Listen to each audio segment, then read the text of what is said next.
May oras kabalen. Kayan tabing mabilog ang pwersaning One Media TV 44 Pampanga. Mabiyala rin makapanahon at lokal istoryang dapat yung abalo. Kapamilataning garantisado, kumpleto ang pambalansing informasyon. Oren po rin balitang may kalap gining Miyerkules, May 1, Labor Day 2024. Yaku po Benny Ginto at iti in News Force Pampanga. Iba't king Lubao, linipat nemo namang voter registration ni Vice Governor Lilia Nanay Pineda, king San Fernando. Aduang Domingo, kay ba't ning kayang asawa, anak, ang paumanuyang, ay ni istorya ng Patricia Mamangon. Abak ning April 30, inyang muntay Vice Governor Lilia Nanay Pineda, king Commission on Elections o COMELEC site, king SM City Downtown, bang iproseso ing pamaglipat king voter registration. Iba't king Lubao, mig-transfer ya ing BC Gobernador, king kayang rehistro ning pamagboto, king syudad ning San Fernando. At suya naman keting anak kay Governor Dennis Delta Pineda, amentabe, king kayang pengaring babae. At tatanda na inya mong mila ba sa aduang Domingo, minuna na lang megpalipat voter registration king San Fernando, ing patriarka da rin pamilya Pineda, ing negosyanteng i Rodolfo Bong Pineda, ing anak ay board member Maylin Pineda Kayabyab, at manuyang ay Archen Kayabyab.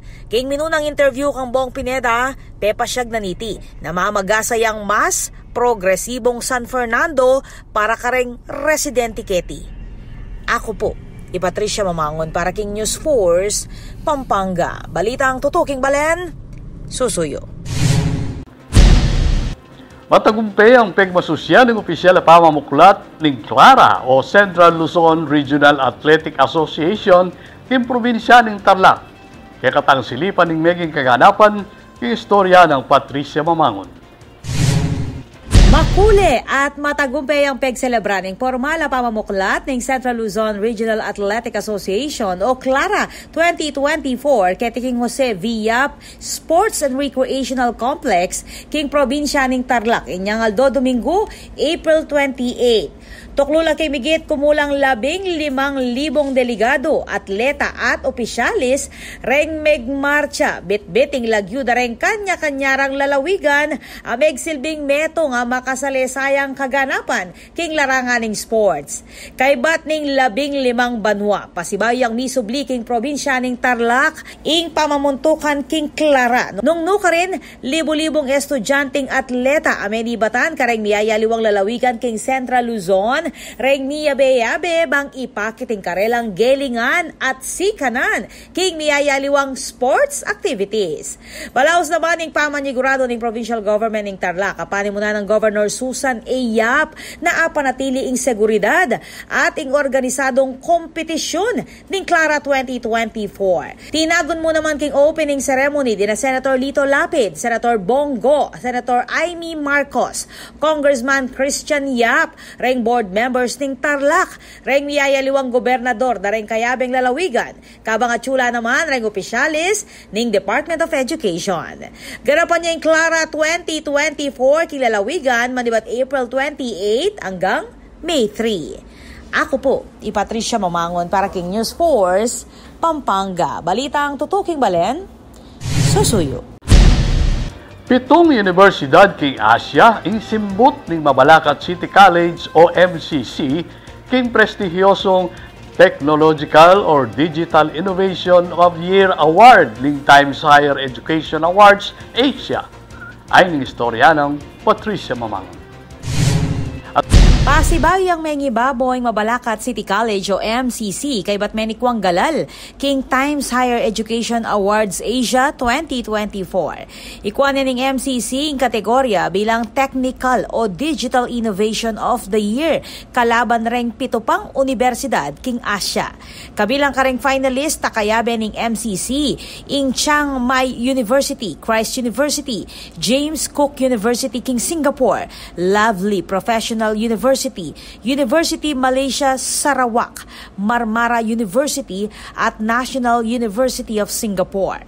Penyambot ning MCC king prestiyosong galal ing pamangamit king smart Huawei rooms. Nung nukarin, didinan lang pamikatagon reng magobrarang estudyante na makapag-aral o makatukiking klase kapamilataning Pro Plus program. Nukarin man ing karelang lokasyon.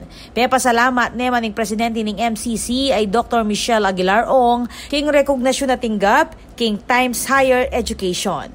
Megsilbing tubod ning City College ing Vice President for Linkages and International Affairs ay Kevin Aaron Peralta king ganapan na awarding ceremony king Kuala Lumpur, Malaysia inyang April 29. Ako po, Patricia Mamangon para King News Force, Pampanga. Balitang tutuking balen, susuyo.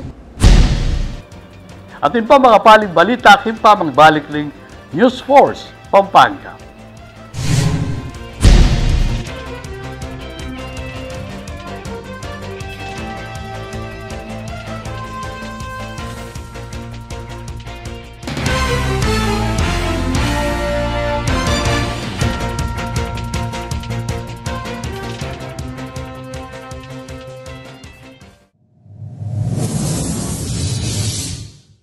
Panandamaning El Nino.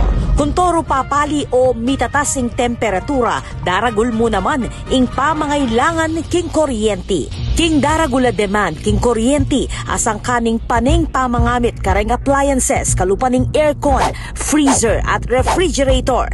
Asahan tamo naman na siguradong tuki ing kimot ning presyo ning kuryente amani batan king wholesale electricity spot market. Inya naman papaganakan ing Sfelapco kareng hanggang consumers ing paniguradong pamagbayo ning konsumo at presyo ning kuryente balang kilowatt hour. Manatiling makayantabe king kaya kaming Facebook page para kareng latest advisory. Beto nga paganaka, ibat king Sfelapco.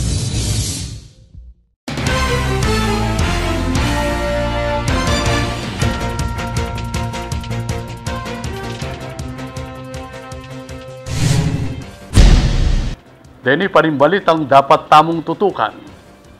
Pepamisa na lang ng kumpanyang Savers Group Holdings, reng 7 business units, akarelang panibalan, kapamilataning pepakilalang bayong brand. Ay ning balita ng Patricia Mamangon. Formal ning pepakilala ning Savers Group Holdings Incorporated o SGH. Apanin mo na ning karelang chairman ay Jack Uy ing bayong brand ning kumpanya nung nukarin makapamisa na langan reng negosyo at establisimento akarelang panibalan kapamilatan ning brand launch inyang April 30 king Best Western Plus Metro Clark, Angeles City. Parte ning selebrasyon ning pamagpakilala kang Johnson Ivan Uy bilang Presidente at Chief Operating Officer ning SGA. Kabang ing kapatid ay Justin Uy ing tatalakada Executive Vice President. King bayong branding kumpanya makapamisa na langan king SGH reng 7 business units alayong pasiknangan ning koneksyon karas king yampa nga produkto at solutions king leisure, construction at king business sector. Well, first of all, yung pinakaunang gagawin namin is really to celebrate yung success together with our partners. And 40 years na kasi kami sa industriya since 1983 when we established Jack's Video. So apart from that, gusto rin namin ipaalam sa public that we are launching the Savers Group Holdings brand, which comprises of 7 different companies, from commercial appliances to aircon insulation to construction, hotel and leisure, and restaurants. Dati kasi kilala kami na okay, may appliances, may hotel, di ba? Kanya-kanya yan. Now, it is all under one umbrella company na Savers Group Holdings. So, when we talk about Savers Group, now we can say na okay, under sa amin, meron kaming construction, meron kaming restaurants, leisure. Reng business units lalam ning Savers Group Holdings, yapi ning JAD Savers Development, Savers Industrial and Building Solutions, Vox Lift, Savers Air Solutions, Tandem and Stephen, Simon and Stanley at Fortune Tea House. Pesidayan niya naman ing SGH membership card program amamya discounts kareng restaurants at hotel apan ibalaning kumpanya. Kilob ning migit 40 banwa, panalakaran ng SGH, ing makapamiede kalidad na serbisyo at produkto kareng kliyente ang pong partners. So ang main mission of Savers Group Holdings is really to build communities with all of our partners. So we're really looking forward in working with you to make sure that we give the public everything that we can provide, from leisure to construction to appliances and even to services. Ako po, Patricia Mamangon para King News Force, Pampanga. Balitang tutuking balen, susunod.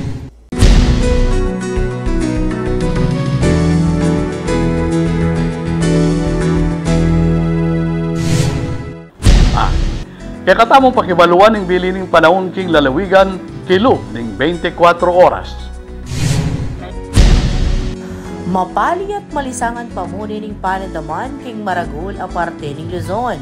Pauli na ning easterlies o angin manibatan king dagat Pasipiko. Samantala, papulupulunguran naman ating abe kiltap at dulduling asahan king Visayas at Mindanao.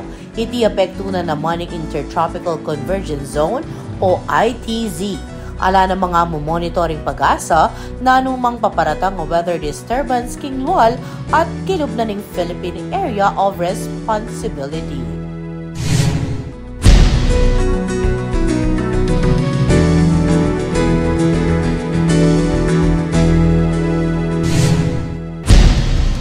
Kabalen naging parti kaking pamagbalita kay King News Force Pampanga. Na anumang kaganapan, isyo, reklamo king kaya kayong lugar, palyari mong kwento ay sumbong, kapamilatan na rin numerong mayakit king kaya kayong screen. Palyari mo namang mag-post king kaya kaming Facebook account. Panalakaran ng News and Public Affairs Team ng One Media TV 44 Pampanga, nga dinan kayong mata sa kalidad ng lokal na pamagbalita bilang palatang serbisyo karing sablang Kapampangan. Ayalben nyo lang any Miyerkules, remekala pa istorya, ketiking probinsya. Yaku po ibeniginto at ini in News Force Pampanga. Balitang tutu, King Balen, susuy.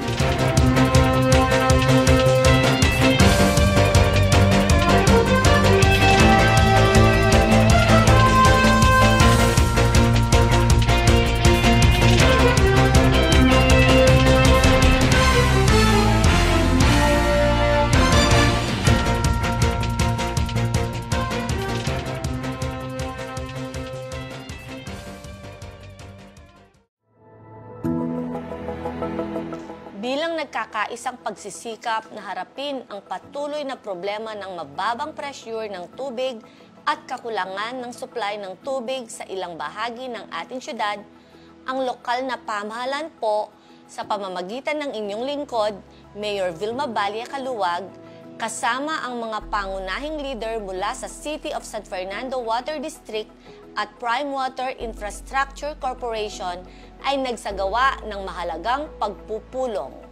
Ang pag-aapura po natin na pag-usapan at harapin ang problema sa tubig ay may kinalaman sa kasalukuyang krisis sa tubig sa bansa na pinalala pa ng El Nino at global warming. Bagamat mas mabuti ang kalagayan natin kumpara sa iba pang apektadong lugar sa ating bansa, hindi tayo pwedeng maging kampante. Hindi natin maaaring baliwalain ang nagbabadyang krisis sa tubig na unti-unti na rin nating nararamdaman sa kasalukuyan. Ang mga agarang solusyon ay mahalaga upang pigilan ang paglalapa ng sitwasyon.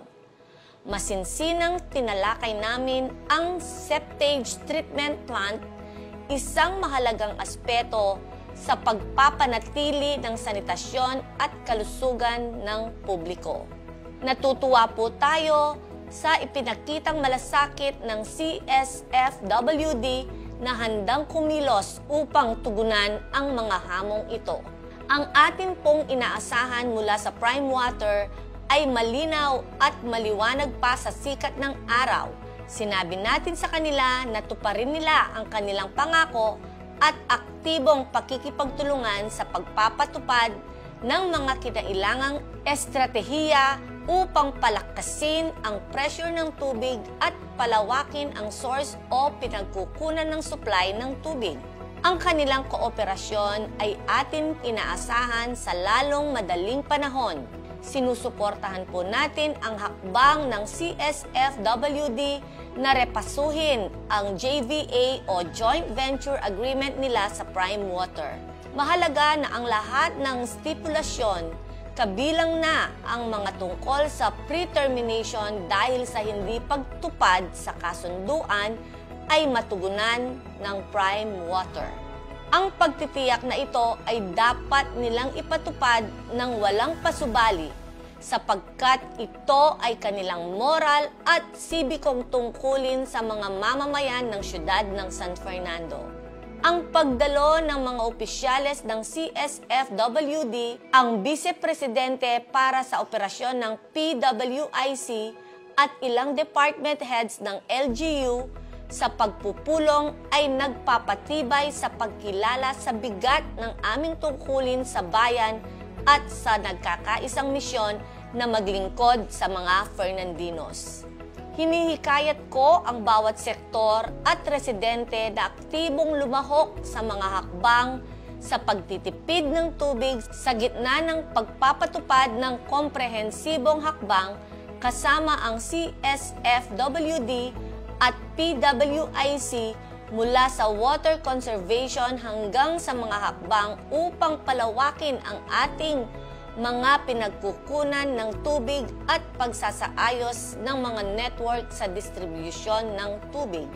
Ang kagalingan ng ating komunidad at ang responsableng pangangasiwa sa tubig na isa sa ating mahalagang yaman para sa mga susunod na henerasyon ay nananatiling isa sa pinakamataas na prioridad ng inyong lingkod.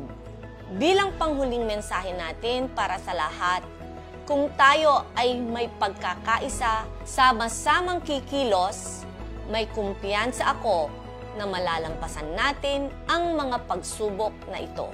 Magkakasama nating itaguyod ang isang mas matatag at estableng supply ng tubig para sa San Fernando. Maraming salamat po. Vilma Balia Kaluwag po, Alkalde ng Lungsod ng San Fernando.